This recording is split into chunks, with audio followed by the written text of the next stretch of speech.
welcome back to Sister Forever, and today I will show you how to make cold frothy coffee.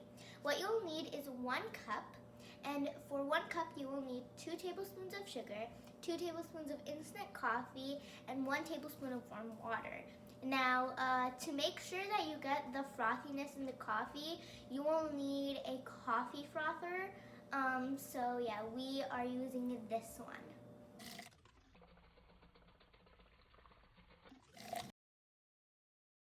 To really get that frothiness, you have to use the coffee frother for at least 1 to 2 minutes.